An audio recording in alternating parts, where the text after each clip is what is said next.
Ang tanong ng isa nating masugid na taga-subaybay, bumili daw siya ng isang alahas na 18K ang sabi ng nagbenta sa kanya, ngunit may tatak na 999. Ano kayang klaseng alahas ito? Yan po ang ating pag-aaralan sa video nating ito.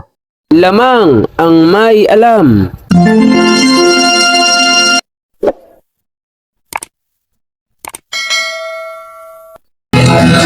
Ginto pilak ang trabaho ko, pag pilatis lang ginto eksperto ko, sa mga kata.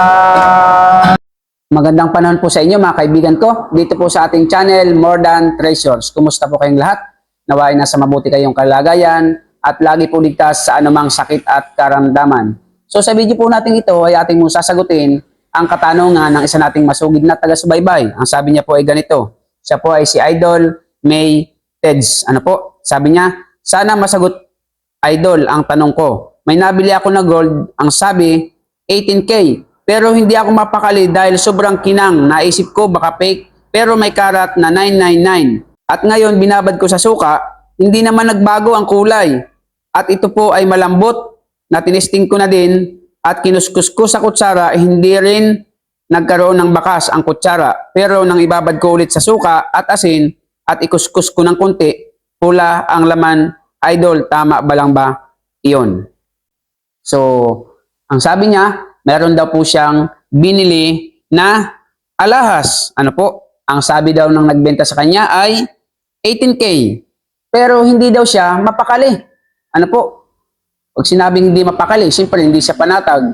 Nagdududa siya. 18K nga ba itong binili ko? Bakit siya nagdududa? Kasi ang sabi niya, bagaman ang sabi nung nagbenta sa kanya ay 18K, pero yung alahas niya ay may tatak na 999, 39. Ano po? Ang tatak po na 999 ay hindi po yan tatak ng 18K. Tatak po yan ng 24K. So dun pa lamang sa pagkakabili niya, ang sabi daw ng nagbenta sa kanya, 18K. Pero ang tatak, 999.9. Malinaw, hindi po match yung tatak sa pagkakasabi nung nagbenta. Dapat kung 18K, 750 dapat ang tatak nito. Kasi ang tatak po ng 18K ay 70, hindi po 99.9. Kaya hindi daw siya mapakali. Ang ginawa niya, ibinabad niya sa suka. Pagkababad daw po niya sa suka, hindi naman nagbago ang kulay. At ito din daw ay malambot yung kanyang pagkakaalahas. Tapos, tinesting din daw niya ikuskus sa kutsara, hindi din nagkaroon ng bakas sa kutsara. Ano po? Pero nang ibabad daw ulit niya sa suka at asin, kinuskus niya uli, may konti ng pula ang laman ng loob ng kanyang alahas. So siguro isa itong singsing o anumang alahas, singsing, may tatak daw na 999.9. Tapos, ang pagkakasabi ng may-ari, 18K.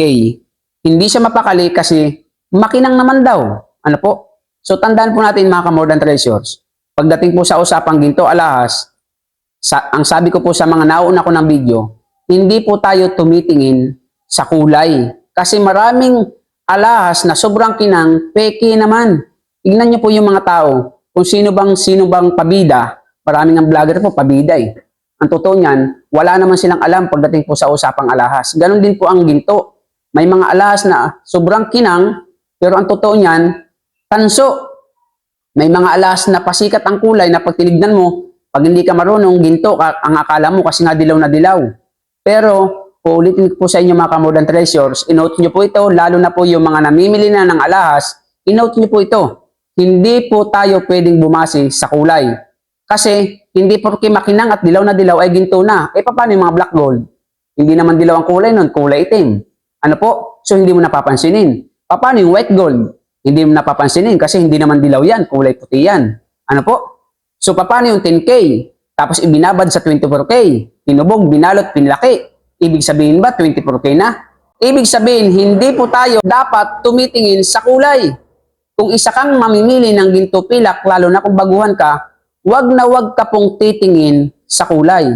At itinuro ko din po sa inyo sa mga nauna kong video, hindi ka pwedeng maniwala sa mga sinasabi na nagbebenta. Di ba meron tayong professional scammer ng alahas. Ano po? So kapag ang isa pong tao ay scammer, magbebenta sa'yo yan, sasabihin niyan sa'yo 24K, galing ibang bansa, nag-a-upload ang may-ari. Hindi ka nga po pwedeng magbase sa mga sinasabi na nagbebenta sa'yo. Kaya nung binili niya, ang sabi daw ng may-ari, 18K. Pero bakit ang tatak ay 99.9? Kaya hindi tuloy siya mapakali. Iniisip niya baka daw peke kasi sobrang dilaw tapos magkaiba pa ang tatak. Siguro napanood niya sa mga video natin na ang 18K ay 750 ang tatak. Pero bakit 999 na makita niya? So hindi po tayo sa kulay pwedeng bumase. Ito pa ang malupit. Ibinabad daw niya sa suka. So may video na po tayo na patungkol po sa suka. Ano po? Na hindi dapat tayo nagbabase sa suka. Ang suka po, hindi yan pangkilatis ng ginto. Yan po ay pampaksiw lamang. Kaya po walang kinalaman ang suka sa pagtingin ng ginto. Tapos, ikinuskus pa daw niya sa kutsara. Hindi daw bumakas. Ano naman ang kinalaman ng kutsara sa ginto? Ang kutsara, tama, pag kutsara at suka, tama, magkasama yan. Pero panluto ng paksiw. Hindi po pantingin ng ginto. Ano po? So, ginamitan niya ng kutsara.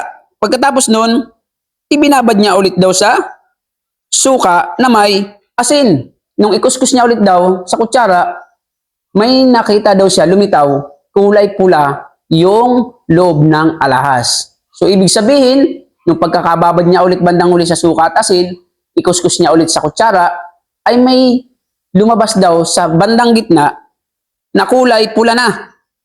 Ibig sabihin, yung loob ng alahas niya, singsing man yan, ay kulay pula. Yung labas, kulay dilaw. So, paano naging kulay pula yung loob ng alahas? Halimbawa, singsing ito, tapos yung labas ay dilaw. Ibig sabihin, peke. Yan na po. Ang 18K, kasi sabi daw ng may-ari, 18K yung nagbenta. Ang 18K po ay hindi kulay pula. Maliban na lamang kung rose gold. Eh kung rose gold yan, hindi yan babalutin ng dilaw. Ano po? Tapos, may tatak na 999.9. Ibig sabihin, malinaw, hindi po sigurado kung ginto ang iyong binili. Pangalawa, tinesting mo ang iyong alahas kung ginto nga ba sa pamamagitan ng suka at asin at ng kutsara. Mali po ang iyong paraan, idol. Panoorin niyo po ang ating mga video kung paano malalaman ang isang ginto. At tama po, ang sabi niya sa bandang huli, pero binabad ko ulit sa suka at asin, kinusus ko ng konti po. Pula na po ang laman, idol. Tama lang po ba yon? So, tama lang po na nagtanong ka sa atin. Pero yung ginawa mo, paraan para malaman mo ang ginto, mali po yon. Walang sino mang makaalam kung ginto ang isang alahas sa pamagitan ng suka at asin at ng kutsara. So, lahat po ng ginawa mo ay mali, idol. Ano po? Kasi, nung bumili ka, naniwala ka sa sinabi ng nagbenta sa'yo. Hindi ka dapat naniniwala sa nagbebenta. Pwede yan, dapat sa pawn shop ka bumili para ikaw po ay siguradong secure at hindi ka po lulukuhin ng mga tauhan ng pawn shop. Tapos, mali din po ang paraan ng iyong pagtingin sa pagkilatis ng ginto. So, tinuro ko po naman ako ng video, kung bibili ka po ng alahas at hindi ka naman talaga sanay, biyasa o marunong, dalhin niyo po sa pawn shop. Patignan mo muna sa pawn shop bago mo bayaran. Sabi mo sa may-ari, babayaran ko yan. Pero patitignan mo natin sa pawn shop. Pag sinabi ng pawn shop na original, 18K, babayaran ko sa'yo. So, ibig sabihin, malinaw, mali po ang pagkakabili mo. So, hindi ko po sinasabi 100% na peke ang binili mo. Pero 100% peke po ang tatak ng binili mo. Kasi ang sabi mo, 18K ang sabi ng may-ari, ngunit ang tatak naman ay 999. So, magkaiba na. Peke po ang tatak. Tapos ang gitna, kulay pula. Ang labas, kulay dilaw. So, hindi po talaga nagmamatch. So, ang dapat po niyan ay ipaasay mo talaga sa magaling na mag-aalahas ngayon para malaman mo kung yung kulay pulang laman sa loob ay ginto ba. Kasi kung kulay pula yan, tatlo lamang po ang pwedeng kahinatnan yan. Ang sabi mo, dilaw ang labas, pumula na ang loob. So, kung pula nga ang loob niyan, pwedeng 10K po yan, pwedeng rose gold po yan, o pwedeng tanso po yan. Pero sa aking analyze, sa pag-analyze ko, maaaring peke po yan dahil peke na ang tatak, peke pa po ang pagkaginto, at peke pa, mali ang pagtingin mo sa pagkilatis ng ginto. So nawa po sa mga namimili ng ginto pilak ay maging aware po kayo, maging matalino na kapag hindi ka pa po biyasa o hindi ka pa po talaga well known sa alahas, ay hamunin mo ang magbebenta sa'yo ng alahas na babayaran ko yan, basta sa pawn shop tayo magbabayaran. Upang sa gayon, hindi ka po ma-fake. At higit sa lahat, para hindi ka po ma-fake, panoorin mo ang lahat ng video natin kung paanong malalaman na ang isang alahas metal ay ginto. At higit sa lahat, meron ka po dapat bato at asido. So sa mga bago nating subscriber at nagustuhan niyo po ating channel, pakisubscribe niyo po, pakihit niyo po notification bell, lagay niyo ay all upang lagi po kayong update sa ating mga bagong videos. May bago po tayong Facebook page sapagkat nasira po ang una nating Facebook. Dito niyo po ako kukontakin sa ating bagong Facebook page. So, maraming pong salamat sa inyong walang sawang pagsuporta. See you on our next video. God bless po. Mayroon akong itatanong sa inyo, sa inyong lahat na nakikinig ng awit ko. Nais nyo ba na kayo ay matuto sa usapang alahas, pilak at ginto? Kung nais nyo na kayo ay matuto, buksan nyo ang YouTube channel ko. More than treasures, more than treasures, more than treasures ang aking pangalan. More than treasures, more than treasures, more than treasures. Lamang ang may alam. More than treasures, more than treasures, more than treasures ang aking pangalan.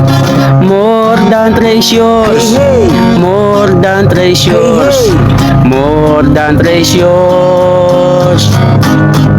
Lamang ang may alam. Lamang ang may alam.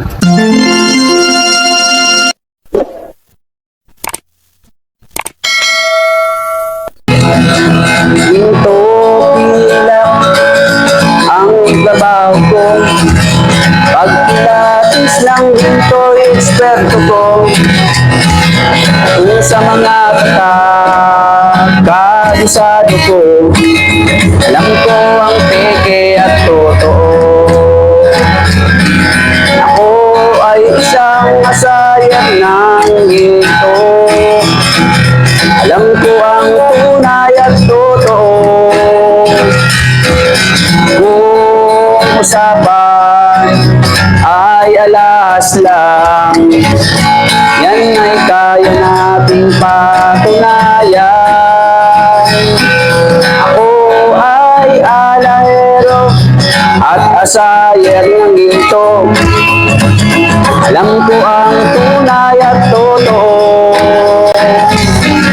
Walang maitatago kung usapan ay ginto, pagkat ang alahero'y eksperto sa ginto. Mayroon ngayong bagong pauso, mahal daw ang bariyang 10 piso. 2001. Ang iba naman ay 5 piso, ang iba ay 20 peso, lagpas kwelyo. Kung sila'y inyong tawagan, chat ko at kahit reply wala man lang, pagkat ito ang katotohanan. Sa usapang Maria, sila'y walang alam. Ginto pilak ang trabaho ko, pagkilatis ng ginto'y eksperto ko. Kung sa mga tatak ay kabisado ko, alam ko ang peke at totoo. Ako ay isang asayer ng ginto, alam ko ang tunay tunay at totoo.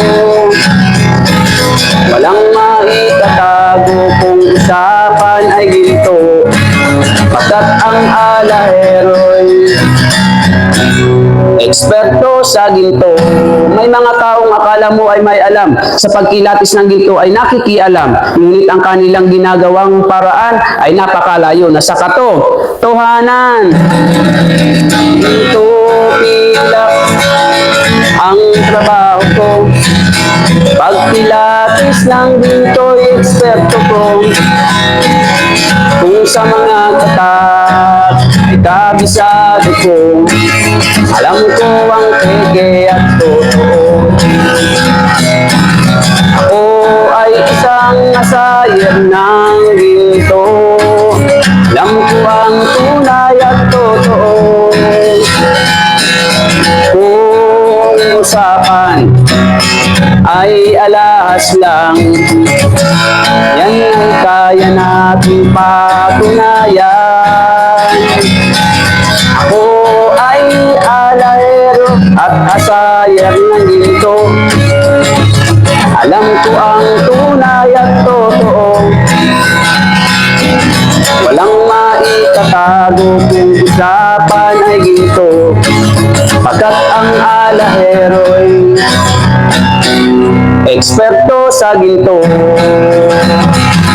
Ginto pilak ang trabaho ko, pagpilatis ng ginto'y eksperto ko. Kung sa mga tatak ay kabisado ko, alam ko ang peke at totoo.